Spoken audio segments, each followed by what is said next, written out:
Adult সিনেমায় অপ্রাপ্ত বয়স্ক দর্শক দায় নেবে কে? ঈদে পরিবারের সবাইকে নিয়ে হলে গিয়ে সিনেমা দেখাটা আমাদের দীর্ঘদিনের রেওয়াজ। এবার ঈদেও দেখছে, তবে মুশকিল হচ্ছে ঈদের 5টি সিনেমার মধ্যে 3টি prince once upon the time in Dhaka, pressure cooker ও রাক্ষস পেয়েছে অ্যাডাল্ট অনলি সার্টিফিকেট। কিন্তু অনেক অভিভাবকই অপ্রাপ্ত বয়স্ক সন্তানদের নিয়ে এসব ছবি দেখছেন।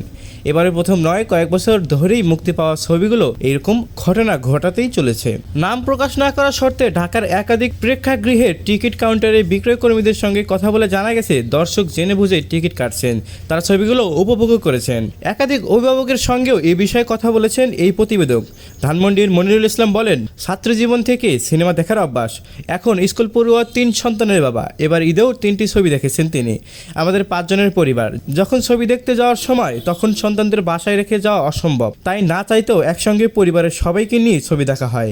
এবার যেমন একটি ছবি পরিবারকে নিয়ে দেখার সময় কোনো সমস্যা হয়নি, পরে জানলাম সেটির রেটিং ছিল ইউ। আর বাকি 2টি ছবিতে অভিজ্ঞতা বলতে গেলে কিছু সংলাপ ও দৃশ্য অযথা রাখা হয়েছে, পরে শুনি ছবির রেটিং এ।